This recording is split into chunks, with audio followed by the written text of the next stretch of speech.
नांदेड जिल्ह्यातल्या अर्धापूर गावामध्ये एक नवदुर्गा सर्व तरुणींचा प्रेरणास्रोत बनली आहे। अतिशय कठीण परिस्थितीवर मात करून दुर्गा बारसेनं स्पर्धा परीक्षेमध्ये घवघवीत यश मिळवले।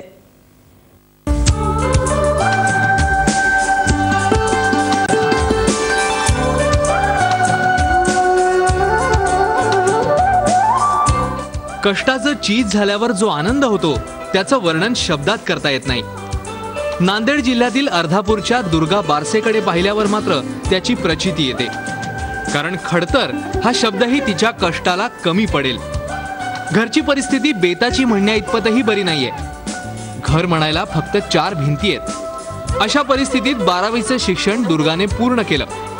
तिला MPSC ची परीक्षा देऊन अधिकारी व्हायचं होतं, त्यामुळे ती नांदेडमध्ये दाखल झाली। पुन्हा खर्चा पाण्याचा प्रश्न उभा राहिला, तेव्हा स्पर्धा परीक्षेची तयारी करणाऱ्या आपल्याच मित्रांची इंग्रजीची शिकवणी दुर्गाने घेतली। राहण्याचा खर्च भागला, अभ्यास सुरू झाला आणि कष्टाचं चीज झालं। दुर्गा बारसे फौजदार झाली, पण आजही दुर्गा घरी आली की चुलीतला धूर फुकायला तिला लाज वाटत नाही। हेच तिच्या यशाचं गमक आहे। माझ्या ग्रामीण भागातल्या मुलींवर जशी बंधन असतात की शिकायचं नाही, ह्याच्या पुढे जायचं नाही, तसे माझ्यावर होते। पण मी वेळोवेळी ते प्रूव्ह करून दाखवले, कारण आमच्या कास्टमध्ये कोणता माझा भाऊ वगैरे आहे मुलगा शिकलाच नाही, 10th सुद्धा पास झाला नाही, 12th सुद्धा पास झाला नाही। मी ते माझ्या आईवडिलांना दाखवून दिलं की मी 10th पास होऊ शकते, आय हॅव कॅपेबल, आणि 12th सुद्धा पास होऊ शकते आणि मला पुढे शिकायचे। मी त्यांना दाखवून दिलं, मी समाजामध्ये दाखवून दिलं।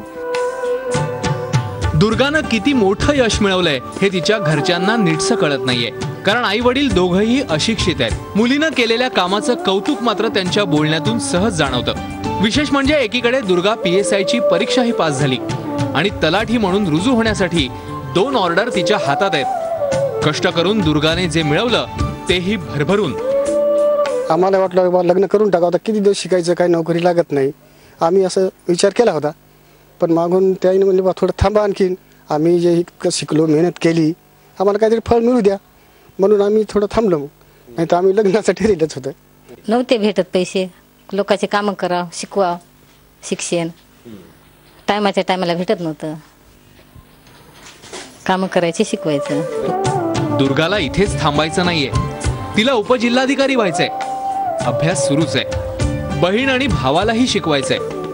कलामांचं अग्निपंख हे पुस्तक तिच्यासाठी प्रेरणास्त्रोत आहे आणि ही आधुनिक नवदुर्गा महाराष्ट्रातील अनेक तरुणींच्या समोरचा आदर्श आहे। मुलं असो की मुली, परिस्थितीमुळे आपण काही करू शकलो नाही असं समोरच्याला पटवून देण्याचा प्रयत्न करतात।